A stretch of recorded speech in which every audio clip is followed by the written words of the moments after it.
Hi everyone, কেমন আছো তোমরা সবাই? আশা করছি খুব ভালো আছো। তো আমাকে দেখে বুঝতেই পারছো আমি ভালো নেই। তো এই তো কোনো নতুন কথা না, তো তোমরা সবটাই জানো, কি হয় না হয় সবটাই শেয়ার করি। সত্যি আর ভালো লাগছে না, মানে পারছি না, সত্যি দম দম বন্ধ হয়ে আছে।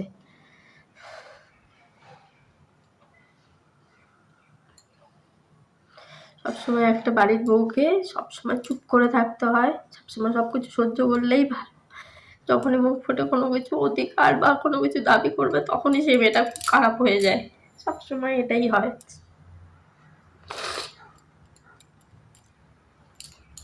জানি না তোমরা কেমন ভাবে নাও আমার এই ভিডিওগুলোকে, আপনার সত্যি আর পারছি না। ছোট ছোট জিনিসগুলো, মানে বড় সড়ো কোনো জিনিস না, ছোট্ট ছোট্ট জিনিসগুলো, যে কোনো কোনো কিছু অধিকার একটা মেয়ের না শ্বশুর বাড়িতে থাকে না। আমার মতন, আমি সবসময় যদি ভগবানকে বিষয়টা আমার মতন ভাগো যেন আমার শত্রু না হয়। আমাকে যে জিনিসগুলো ফেস করতে হয়েছে আমার শ্বশুর বাড়িতে, কোনো মেয়ের যেন এরকম ফেস করতে না হয়। তো বললাম তো, শ্বশুর বাড়িতে দেখবে নিজের স্বামী যদি ঠিক থাকে সব ঠিক আছে, বাকি মানুষগুলো যা কিছু বলুক, তোমার স্বামী যদি তোমার পাশে থেকে তোমাকে সাপোর্ট করে না, তাহলে সব ঠিক থাকে, অসুবিধা হয় না। হ্যাঁ সাপোর্ট, আমি সেটা বলছি না যে আমি ভুল বলবো অন্যায় বলবো, তাও আমার পাশে দাঁড়িয়ে থেকে তুমি সবসময় আমাকে সাপোর্ট করো, আমি সেই কথা একবারও বলি না। কিন্তু শ্বশুর শাশুড়ি এমনই হয়, বিশেষ করে আমার শাশুড়ি, মানে আমার হাজবেন্ডের মাথাটাকে পুরো মানে ব্রেন ওয়াশ করে করে পুরো শেষ করে দিয়েছে। যে এই মানুষটা এরকম ছিলই না, এখন তার পাল্লায় পড়ে গিয়েই যা খুশি তাই তো থাকে। যেহেতু বিয়ের আগের থেকে আমরা দুজন দুজনকে চিনতাম 3-4 বছর ধরে, মানে ওর বাড়ির লোকও আমাদের বাড়িতে আসতো আর আমরাও যেতাম ওর বাড়িতে, তো ভালো মতনই চিনি, জানি। তো ওর মা আগে থেকেই ওরকম করতো, মানে আমাকে কোনো কিছু দেওয়া থাওয়া কোনো কিছুই পছন্দ করতো না, মুখের উপর বারণও করে দিত। এরকম অনেকবার হয়েছে, আমি অনেকবার নিজে কানে শুনেছি, ও ফোনের থেকেও আমি শুনেছি যে কিছু দিতে হবে না, দেওয়ার দরকার কি। বিশেষ করে কি না, একটা গরিব বাড়ির মেয়েকে সবাই বাড়ির বউ করতে পছন্দ করে না, কেননা গরিব বাড়ির মেয়ের থেকে তো কিছু পাওয়া যাবে না, সেই বাড়ি থেকে তো কিছুই পাওয়া যাবে না, মানে তাদের ধারণাটা ওটাই। আমার শ্বশুর শাশুড়ির ধারণা ওটাই ছিল, আর আমার শাশুড়ি সবসময় সেই জন্যই ওটাই বারণ করছে, তো ওই বাড়ি থেকে কিছু পাওয়া যাবে না, তো ওই বাড়ির মেয়েকে বিয়ে করারও দরকার নেই, বুঝেছো? সেটাই হচ্ছে ব্যাপার। সে তো গেছে, এত দেখো 8 বছর হয়ে গেছে বিয়ে হয়েছে আমাদের, 8 বছর ধরে তো চলেছে বিয়ে, এমনকি বিয়ের আগের থেকেও চলেছে, সব ঠিক আছে। এখন এত দূরে আমি পড়ে রয়েছি, তারপরেও ঝামেলা অশান্তি। তোমরাও হয়তো ভাবতে পারো যে এত দূরে পড়ে রয়েছো তারপরেও কিসের অশান্তি থেকে যায়, কিছু ঝামেলা, তোমরা একা একা আলাদা রয়েছো। ওরাও বলে হ্যাঁ তোমরা তো আলাদা রয়েছিস, তোদের আর কিসের অশান্তি, তোদের কিসের ঝামেলা, তোরা তো দিব্যি ভালো আছিস। মানে ভালো থাকতে দিলে তো ভালো থাকবো, তা নাহলে মানুষ কি করে ভালো থাকে বলো? যদি দিন রাত ফোন করে ছেলেকে উল্টো পাল্টো কুবুদ্ধি দেয়, মাথার ব্রেন ওয়াশ করে উল্টো পাল্টো করে বোঝায়, তাহলে মানুষ কি করে ভালো থাকবে বলো? এখানে কি বলতো, গরিব বাড়ির মেয়েদের না কোনো অধিকার হয় না, শ্বশুর বাড়িতে কোনো অধিকার হয় না। গরিব বাড়ির মেয়েদের শ্বশুর বাড়িতে বিশেষ করে কোনো অধিকার নেই, যেহেতু বাপের বাড়ি থেকে তারা কিছুই নিয়ে আসতে পারেনি, কেননা ওনাদের প্রচুর ডিমান্ড ছিল। ওনাদের বলতে মানে আমার হাজবেন্ডের ছিল না, তো আমার শাশুড়ির অনেক ডিমান্ড ছিল। বিয়ের আগে থেকে তো বলছি কিচ্ছু দিতে হবে না, কিচ্ছু দরকার নেই, কিন্তু বিয়ে হতে না হতে তার 1 মাসের মধ্যেই ওনার সমস্ত ডিমান্ডগুলো আমার সামনে রেখেছিল। তোমার বাড়ি থেকে ডিমান্ডগুলো, মানে ডাইরেক্টলি বলে না, ইনডাইরেক্টলি আর কি বুঝিয়ে বলেছিল যে তোমার বাড়ি থেকে তো কিচ্ছুই দেয়নি, আমি কি পেয়েছি, আমার ছেলে কি পেয়েছে, কিচ্ছু পাইনি আমরা, এই আর কি কথা। তো এখন তো ওগুলো তো সব গেছে, ওগুলো তো হয়েছে। তো আমি আজকে বলেছিলাম আমার হাজবেন্ডকে যে দেখো শ্বশুর বাড়িতে যখন আমি আসলাম তখন সঙ্গে সঙ্গে রেশন কার্ড, তো সব কিছু তো ট্রান্সফার হয়, রেশন কার্ড ভোটার কার্ড, তো রেশন কার্ডটা সঙ্গে সঙ্গে আর ট্রান্সফার করা হয়নি। তো আমার শাশুড়ি আমাকে আমার সামনেই বলেছে আমার হাজব্যান্ডকে, হ্যাঁ ওই বাড়ি থেকে রেশন কার্ডটা কেন আনছিস না, বিয়ে হয়ে গেছে এত বছর হয়ে যাচ্ছে, মানে 2 বছর মনে হয় হয়ে গেছে, তারপরে মনে হয় রেশন কার্ডটা ট্রান্সফার হয়েছে। তো যাই হোক, রেশন কার্ডটা কেন আনা হচ্ছে না, রেশন কার্ডটা কেন আনা হচ্ছে না, এখানে এসে থাকছে এখানে খাচ্ছে, রেশন কার্ডটা ওখানে কেন পড়ে আছে, এইভাবে বলছিল। রেশন কার্ড যখন এসছে ট্রান্সফার করে নিয়ে এসছে, তো আমার হাজব্যান্ড ওই বাড়িতেই রয়েছে, মানে আমার শ্বশুর বাড়িতেই সব রেশন কার্ড, আমার মেয়ে হয়েছে তার রেশন কার্ডও ওখানে, আমার বড় রেশন কার্ডও ওখানে, মানে আমাদের 3 জনের রেশন কার্ডই ওখানে। তো ওরাই যা কিছু রেশন আসে, যা কিছু হয়, তো ওরাই সমস্ত কিছু নেয়। তা আমি কোনোদিনও ওই সমস্ত রেশন নিয়ে কোনোদিনও প্রশ্ন তুলি।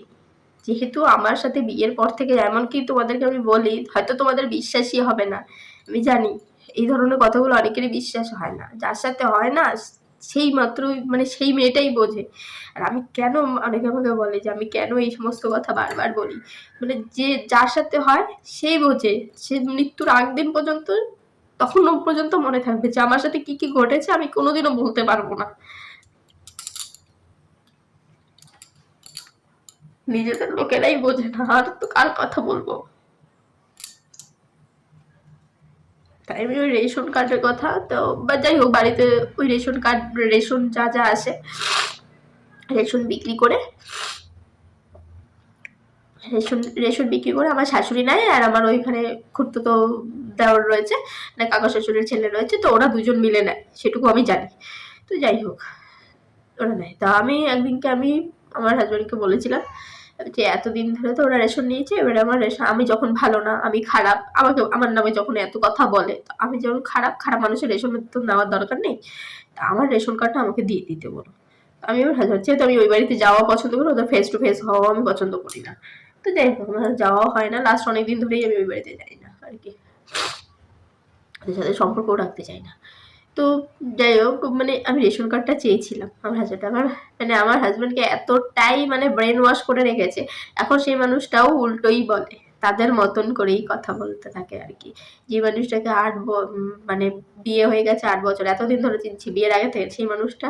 আর তোমাদেরকে আরেকটা কথা আমি আগে বলেছিলাম যে বাড়ি এমনিতে নর্মালি, দেখো আমরা এখানে থাকি না, ঠিকঠাকই আছে, নর্মালি লাইফ যেইভাবে মানুষ সবাই থাকে সেভাবে। কিন্তু যখনই আমরা বাড়িতে যাই, জানি না এটা কি, কেন হয় আমি সেটাও জানি না, কিন্তু যখনই আমরা বাড়ি যাই তখনই চেঞ্জ হয়ে যায়, তখন অন্যরকমই একটা বিহেভিয়ার করে, অন্যরকমই একটা মানুষকে আমি দেখি।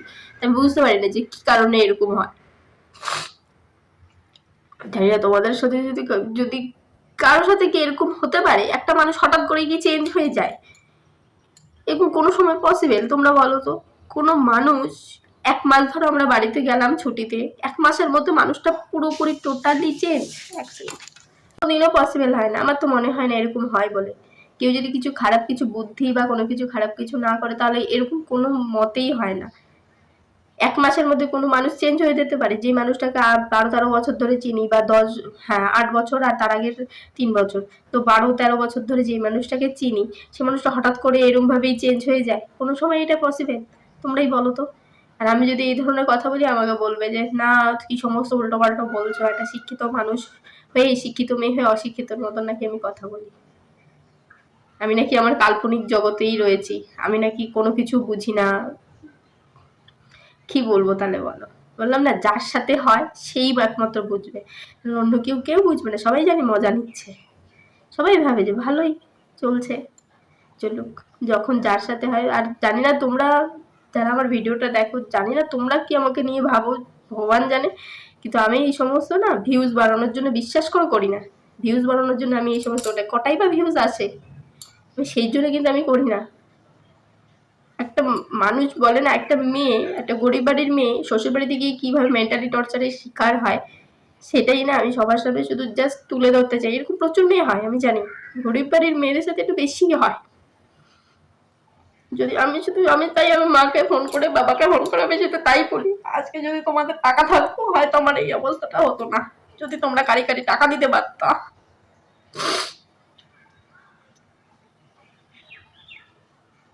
বললাম তো, আমার জায়গায় যে অন্য কোনো মেয়ে থাকতো না, এতদিনে অন্য কিছু স্টেপ নিয়ে নিত। আমি বলে মানে এরকম ভাবে চুপ করে বসে আছি। রেশন কার্ডের কথা বলেছি বলে সেটাই হচ্ছে আমার মস্ত বড় ভুল, আমি চিপ মেন্টালিটির পরিচয় দিয়েছি।